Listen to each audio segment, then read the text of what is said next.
A very good morning to you. Welcome to the morning edition of the show. I'm Yemi Adebayo. It's great to have you join us again. I'm Tayo Salah. Let's get on with the show now, and this is where we start from. It's only right we start from the FIBA Afro Basket, and Nigeria's D Tigers still in the hunt for the 2017 Afro Basket title after they managed to qualify for the quarterfinals in Tunisia. All right, let's go to the field now and talk about Nigeria Professional Football League. Plateau United, they are the champions. They made it happen 2 years after returning to the top flight. They are champions of the 2016-2017 season of the Nigeria Professional Football League. Congratulations to Kennedy Boboye and his team.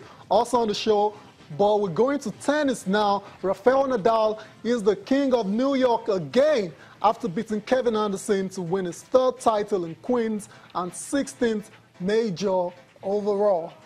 Wow. Nobody would have predicted this. Really? Four Why? Grand Slams in a year, and the two of them, two each going to Roger Federer and Nadal. You would have predicted I did. it. But go. Okay, I did. Credit. I did. Okay. I did when it became obvious at the start of the season that, okay, it looks like these two guys might actually be rolling back the years. Federer went on to win the Australian Open, then Nadal won the French Open. Then I was even more convinced when Federer won the Wimbledon as well. So that's when I knew, okay, it looks like these two guys might just end up sharing the majors for the year, and that's what has happened. Obviously, the other guys have had injury issues, as Nadal, and then, beg your pardon, Djokovic, Murray, Wawrinka, all the other top guys. Yeah, so they've taken full advantage of it, and that's what champions do. But let's not come back to Nadal. I mean, Nadal was incredible yesterday. That final was against Kevin Anderson, Africans and Kevin Anderson, and I don't know why a few people thought there might be an upset in this one, but I never saw an upset on the horizon because Nadal, the way he's been playing, you know, in the past couple of weeks, it was going to take a lot to stop him. Yeah. So it didn't come to me as a surprise that he ended up being a breeze for him over Kevin Anderson. Here's a man who says he doesn't want to grow up. It feels like he's still 18. He still wants to play with the young guys. He still wants to, you know, compete at that level. And I felt Kevin Anderson had already pushed above his weight, and the occasion kind of bigger than him. Rafael Nadal wasn't going to miss this opportunity. No way. After getting this, who knows what was going to happen in 2018, by the way. Never know. So you use all the opportunity, and you know, he's so happy to see that fist in the hair celebration that Rafa always does, whatever it is. And I do agree with you. I mean, in my books, I didn't see an upset happening. Right. A lot of us Africans, you know, I'm happy enough. Sentimental. Yes, I'm happy enough that Kevin got to the final, defeated one or two cool guys on the way. But against Rafael Nadal, you always knew that there was always going to be a tall order. Stood no chance, and but credit to him. First set, he tried, but was meant to be, because at the end of the day, the scoreline, straight set, 6-3, 6-3, 6-4. That's how it ended in favor of Rafael Nadal in just 2 hours, 27 minutes. Rafael Nadal on the day played inspired tennis, and it was going to take something really special to stop him. That's the uncle there, Uncle Tony, who incidentally will not be a part of Rafael Nadal's entourage from next year. So what a way to end the season, your relationship and the season on a winning note for Rafael Nadal. And that's him right there, lifting that very famous trophy for the third time.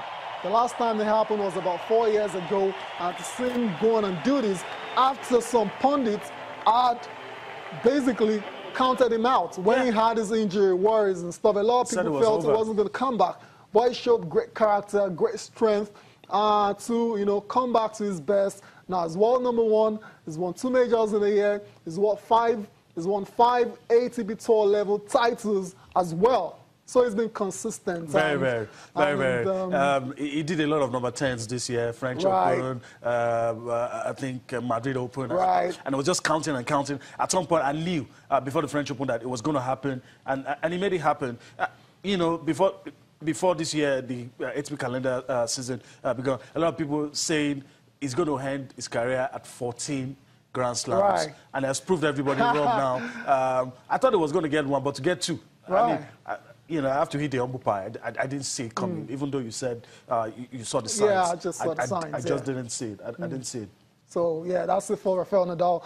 Congratulations, U.S. Open champion. You're going to reign for another year. Who knows what's going to happen next year if you're going to come back to successfully defend that title. So we talked about the King of New York. Let's go and talk about the Queen of New York. That was on Saturday. The matchup between Sloane Stephens taking on Madison Keys. Both making the debuts in the Grand Slam final, and it was Sloane Stephens that ended up winning that particular trophy. And there she is, you know, displaying our trophy artwork, has gotten her in New York, literally standing on top of the world. And you can imagine she's a very, very delighted lady this morning. If there was any debate about whether or not Nadal could win, I'm sure there was no debate about this. No one.